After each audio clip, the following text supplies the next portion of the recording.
Have you ever felt alone in a crowd, quietly observing the world around you?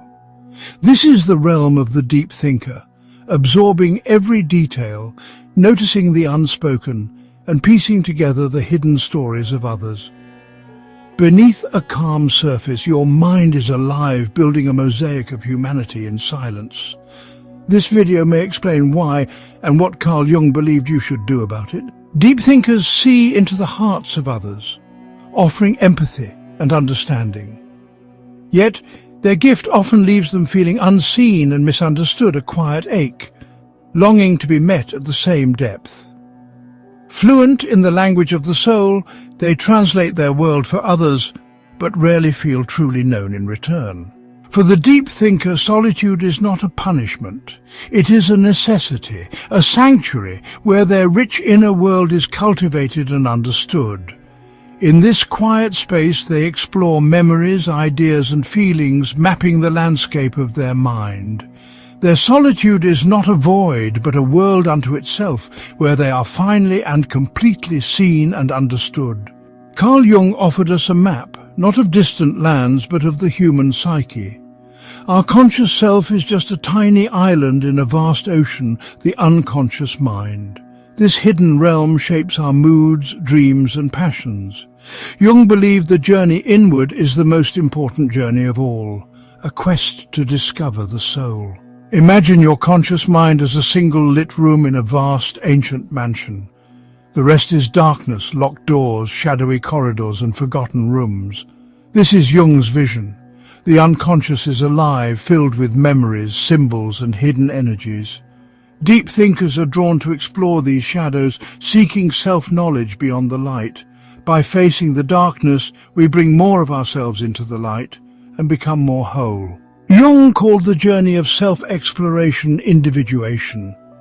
It's not about standing apart, but about becoming whole, integrating conscious and unconscious, embracing our shadow and listening to the call of the self. Each path is unique, unfolding through life's challenges, creativity, and introspection. The deep thinker's journey begins within. Deep thinkers are attuned to the subtle music of the inner world. Their sensitivity draws them to authenticity and solitude, where they seek meaning beyond the surface. This journey inward is not a choice, but a calling, an urge to understand themselves and the world. For them it is the journey home. Our modern world moves at a breathtaking pace. It celebrates speed, efficiency, and constant connection. It is a world built on surfaces. We scroll through polished images of lives, digest news in headlines, and communicate in short, abbreviated bursts of text. In this environment, depth can be seen as a liability. It is slow, it is complicated, it requires patience and attention, two commodities that are in desperately short supply. Society often prefers the easily digestible soundbite over the nuanced argument, the cheerful mask over the authentic, complex face. It is a culture that favors the shallow end of the pool, where the water is warm and one's feet can always touch the bottom. This preference for the surface is not necessarily malicious. It is often a defense mechanism against the overwhelming complexity of life. To truly engage with the depth of every person, every issue, and every moment would be utterly exhausting. The superficial provides a kind of relief, a simple framework for navigating a chaotic world. It is easier to categorize people quickly, to accept simple answers, and to avoid uncomfortable questions. The deep thinker, however, finds this shallow water unsatisfying. They are drawn to the darker, cooler depths, where the hidden treasures and strange creatures of reality reside. Their very nature puts them at odds with the prevailing cultural current. This creates a fundamental friction. The deep thinker's mode of being is inherently disruptive to the smooth, fast flow of surface-level interaction. When they pause to consider a question fully, they can be seen as slow or indecisive. When they point out a contradiction or a hidden motive, they can be perceived as negative or cynical. Their desire for meaningful connection can feel too intense for those who are accustomed to casual, fleeting relationships. They're offering a slow-cooked, complex meal in a world that has grown accustomed to fast food. While the meal is far more nourishing, many simply do not have the time or the palate to appreciate it. This is why the deep thinker often feels like an outsider. They are not trying to be difficult, they are simply being themselves. But their self is one that values substance over style, meaning over momentum. They cannot help but see the cracks in the polished facade, the sorrow behind the forced smile, the unspoken questions hanging in the air. In a society that often relies on a collective agreement to ignore these very things, the person who sees them is a constant, quiet reminder of the uncomfortable truths lying just beneath the surface. They represent a depth that the world is both fascinated by and deeply afraid of. If you've ever felt like your inner world is louder than your outer one, therapy might not be a sign of weakness, but a strategy of strength. Online therapy offers private sessions and WhatsApp messaging with licensed professionals trained in CBT, the exact framework Carl Jung built upon. Use code therapy20 for 20% off, links in the description. The deep thinker often feels alone, even in a crowd. A ghost, present but unseen. Their empathy sharpens this loneliness as they sense the disconnect. Attempts to fit in feel like wearing a mask, deepening the chasm. Yet this pain is a signpost, an invitation to turn inward, to find belonging within oneself. Carl Jung called it the shadow, our hidden, unacceptable self. Most run from it, but it grows stronger in darkness. The deep thinker turns to face this inner stranger, seeking truth, not comfort. Jung said, "One does not become enlightened by imagining figures of light, but by making the darkness conscious." This is the path to authenticity. Confronting the shadow is a descent, turning from sunlight into a dark cave, past our fiercest internal critics. Society urges us to stay in the light, but true growth means facing our darkness. The shadow holds not just our vices, but hidden strengths. This is the deep thinker's quiet rebellion, embracing all that we are, light and shadow. Do you ever feel like your thoughts alienate you more than they connect you, or that thinking deeply feels like both a gift and a trap? Let me know how you experience this. I read every single comment. The reward for this harrowing journey into the personal underworld is immense. Jung believed that the shadow, once faced and understood, holds a hidden treasure.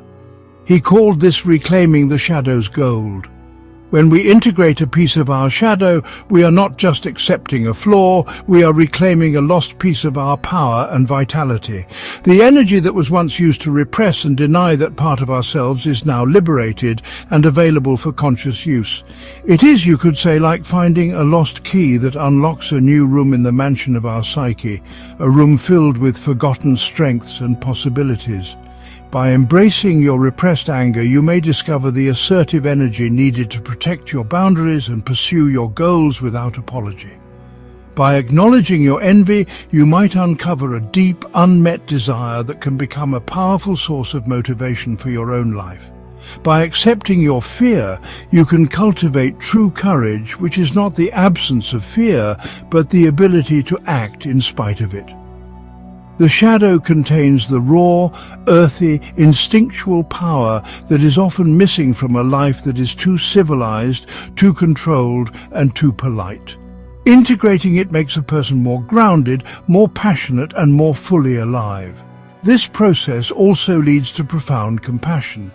A person who has honestly confronted their own capacity for darkness can no longer maintain a position of moral superiority. They understand that the line between good and evil runs through every human heart, including their own. This knowledge makes them less judgmental, more tolerant, and more forgiving of the flaws they see in others. They can look at another person's failings not with condemnation, but with a sense of recognition and empathy. They have met their own inner monster, and so they are no longer so terrified of the monsters in the world.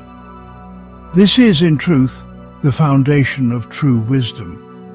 Ultimately, the loneliness that drives the deep thinker into the shadow becomes the very thing that connects them back to humanity on a deeper, more authentic level. They stop needing the world to be perfect and stop needing themselves to be perfect. They find a new kind of wholeness, not by eliminating their darkness, but by holding it in a conscious and compassionate embrace alongside their light. The isolation born from feeling different is transformed into the strength of being a complete individual. They discover that the treasure they were seeking was never in the approval of others, but was buried in the very darkness they were once taught to fear. If you've made it this far, you're not here for surface-level content, so why not stick around? Subscribe for grounded, psychology-backed videos that speak to what most people are afraid to say out loud. Jung's map of the soul reveals powerful universal figures called archetypes: hero, mother, trickster, sage, living energies within us all. These archetypes shape our inner world, creating a vibrant dialogue of competing voices and perspectives. Sometimes they pull us in different directions, causing inner conflict. But when in harmony, they offer deep wisdom and a richer sense of self. Embracing this inner dialogue is key to becoming whole. The persona is the social mask we wear, our job title, our role, our curated profile. It helps us navigate society but can feel thin and ill-fitting, especially for deep thinkers. The danger comes when we mistake the mask for our true self, forgetting the vast, complex reality it conceals. Deeper within the psyche, Jung identified a pair of archetypes that represent the inner, contrasexual part of our being. For a man, this is the anima, the unconscious feminine aspect of his personality. For a woman, it is the animus, the unconscious masculine aspect. These are not about gender identity in the modern sense, but about the archetypal qualities of the masculine and the feminine that exist within us all. The anima in a man represents his capacity for relatedness, his emotional life, his creativity, and his connection to the irrational and the intuitive. The animus in a woman represents her capacity for logic, reason, assertiveness, and focused thought. In most societies, we are encouraged to develop the qualities that align with our biological sex and to repress the others. A boy is often taught to suppress his vulnerable feelings, his anima, while a girl might be discouraged from being too assertive or opinionated, her animus. According to Jung, this repression leaves us incomplete. The undeveloped anima in a man can lead to moodiness, sentimentality, and irrational emotional outbursts. The undeveloped animus in a woman can manifest as a rigid, argumentative opinionatedness or a paralyzing inner critic. These archetypes, when left in the unconscious, do not disappear. They project themselves onto others. We fall in love with people who seem to carry our own missing half.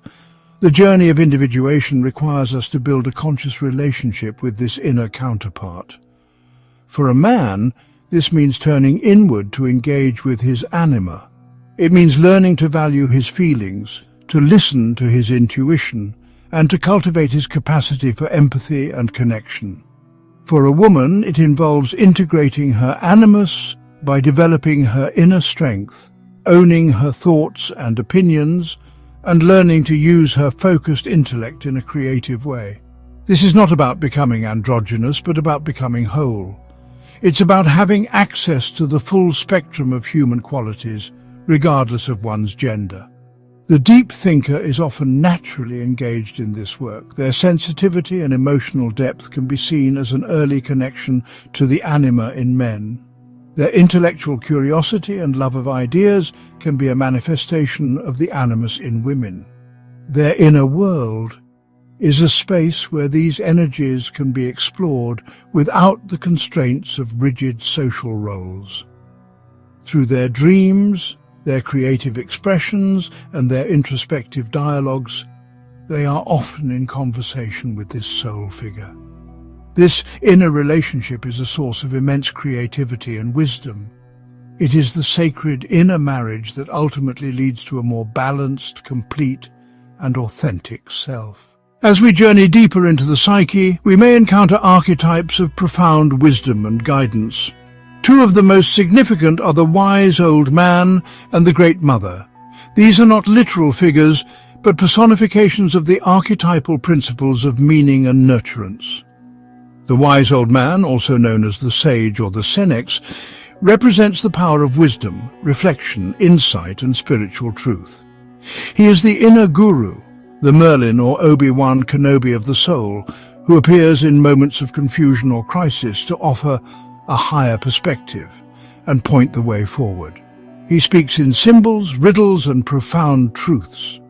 The Great Mother, on the other hand, is the archetype of unconditional love, nurturance, fertility, and compassion. She is the source of all life, the comforting presence that holds us when we are in pain, and the fertile ground from which all new ideas and creations spring. She represents our connection to nature, to the body, and to the cyclical rhythms of life, death, and rebirth. While the wise old man offers spiritual guidance, the Great Mother offers soulful sustenance. She assures us that we are held, that we are loved, and that we belong to the great web of existence. She is the source of our resilience and our ability to heal. For the deep thinker, these archetypes can be powerful allies. Their love of philosophy, spirituality, and the pursuit of meaning is a direct engagement with the archetype of the wise old man. They seek out knowledge and spend hours in contemplation, hoping to hear the quiet voice of their inner sage. This is why they are drawn to mentors, to ancient texts, and to timeless ideas. They are searching for the wisdom that can illuminate their path. Their profound empathy, their capacity for compassion, and their connection to the hidden currents of life are expressions of the Great Mother archetype working through them. However, these powerful archetypes also have a dark side. The wise old man can become a dogmatic, know-it-all critic, filling our heads with empty, inflated pronouncements. The Great Mother can become the devouring mother, smothering us with a possessive love that prevents growth and keeps us in a state of dependent infancy. The deep thinker must learn to relate to these inner figures with discernment. They must learn to take the wisdom and nurturance without being possessed by the archetype. The goal is to integrate these qualities into one's own conscious personality, not to be a passive vehicle for them. It's another crucial step in building a strong, centered, and complete self. At the heart of Jung's model lies the self, not the ego but the totality of the psyche. The self is the supreme organizing principle, uniting conscious and unconscious, light and dark. It's the source of our call to wholeness, the inner blueprint for our unique potential. The self is our personal North Star, quietly guiding us toward balance, integration, and completion. Guided by the self, we piece together our being, moving ever closer to wholeness. For the deep thinker, the mind is a magnificent tool, able to perceive subtle patterns and construct cathedrals of thought. Yet this gift is also a cage. Overthinking is not a choice, but a burden, an endless web of analysis, replaying moments and worrying about futures, the price of seeing the world in extraordinary detail. The deep thinker's mind is not content with the what and how of daily life. It is perpetually haunted by the why. Why are we here? What is the purpose of suffering? What happens after we die? Why is there injustice and cruelty in the world? These are not abstract intellectual puzzles for them. They are deeply felt existential aches that resonate through their being. While many people are able to push these questions to the periphery of their awareness, distracted by the immediate demands of life, the deep thinker lives with them at the forefront of their consciousness. They feel the immense weight of life's mysteries as a personal burden. This constant grappling with existential pain can lead to a sense of melancholy, that is difficult to shake. They see the fleeting nature of happiness, the inevitability of loss, and the cosmic indifference of the universe with a piercing clarity that can be heartbreaking. They cannot unsee the skulls beneath the smiling faces. This is not cynicism, but a form of radical honesty. They're unwilling to sedate themselves with easy answers or comforting illusions. This commitment to truth, while noble, comes at the cost of the blissful ignorance that shields many from the harsher realities of the human condition. They feel the sorrow of the world as if it were their own. This existential sensitivity often creates a feeling of being fundamentally out of step with the world. In a society that promotes relentless positivity and the pursuit of happiness as the ultimate goal, the deep thinker's preoccupation with suffering and meaning can seem morbid or depressive. They may feel ashamed of their own melancholy, trying to hide their inner turmoil behind a mask of contentment.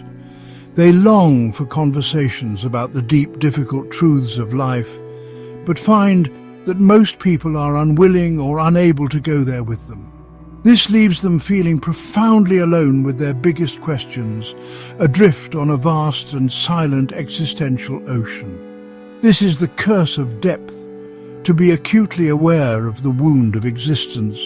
They feel the fragility of life, the weight of mortal knowledge, and the silent scream of the universe. They are the philosophers in a world of pragmatists, the poets in a world of prose. They carry the burden of consciousness with a heavy heart, forever wrestling with questions that have no simple answers. This struggle is not a sign of a disordered mind, but of a soul that is brave enough to look into the abyss without flinching.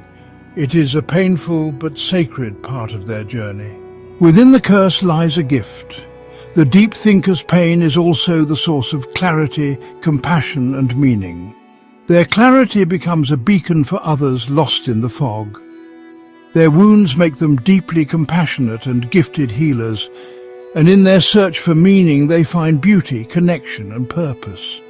The curse and the gift, two sides of the same coin. Jung saw suffering not as an enemy, but as the fire that transforms us. The deep thinker's pain and introspection are the crucible where the raw self is refined into something resilient and wise. Conscious suffering isn't meaningless, it's the engine of growth, forging strength from vulnerability. Embrace the alchemy. Your struggles are shaping you into your truest self.